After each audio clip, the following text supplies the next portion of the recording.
Hi. Hello, we're here with Mr. MikeKing, and it's such a privilege to be interviewing a famous New Zealand icon. My name's If you Christina. think I'm famous, you need to get out more. It's impossible to be famous in New Zealand. Being famous in New Zealand is like being the world's tallest dwarf. No one really cares. Okay. Serious face. Just a few questions, Mike. What gave you the courage to tell the public about your depression? I don't really think it was that courageous, and it was a lot less painful than carrying around that secret that I'd been holding on to for my whole life. I think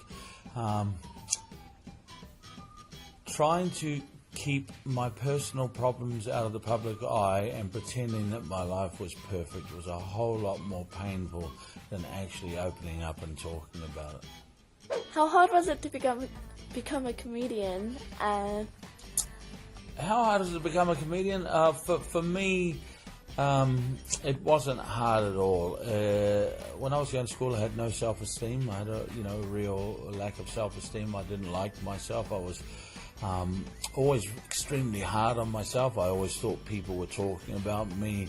I always imagined that when someone was looking at me or someone said something to me, I always took it in a negative way. And I guess for me, comedy was not only a way of building my own self-esteem by getting the approval of other people, it was always also the perfect mask that I could hide my depression and my low self-esteem behind. So it served two purposes. One, it allowed me to feel better about myself, and two, it allowed me to hide my true self from people and protect myself from ridicule. How does that help you with what you're doing now? Well, I think, when you're delivering messages about mental health, as soon as you mention depression and anxiety, everyone goes, oh, God, run for the hills. So if you can mix a serious message with humour, that message is likely to sit in people's heads for a whole lot longer than a boring lecture from your health teacher. Not that your health teacher is boring, you're amazing. All the kids say you're amazing.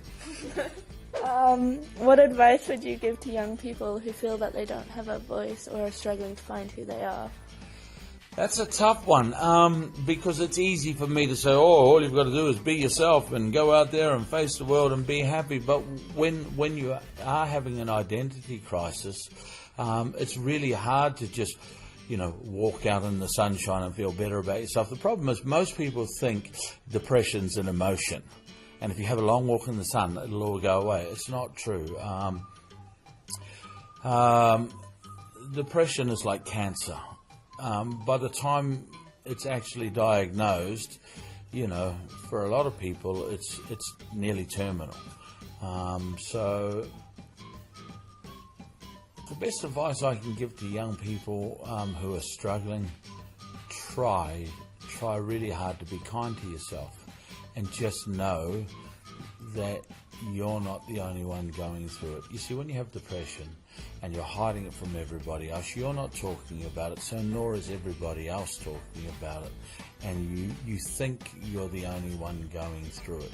You think you're walking alone. Every time you look around, it's like being in a dark room and no one's there, and you look outside the windows and everyone's outside having fun, and you get more and more down on yourself. But out on that playground where all the sun's shining and everyone's laughing, I guarantee behind those smiles there are hundreds of other kids going through exactly the same thing.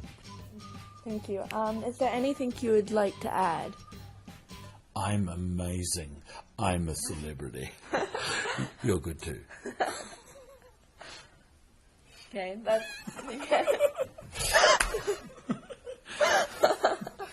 Okay, that is the end of our questions. Thank you for coming and thank you for talking to us. We really appreciate it. And thank you for coming to Fraser, because we do need the help, even though we don't like to admit it. That's it from me. That's it from her.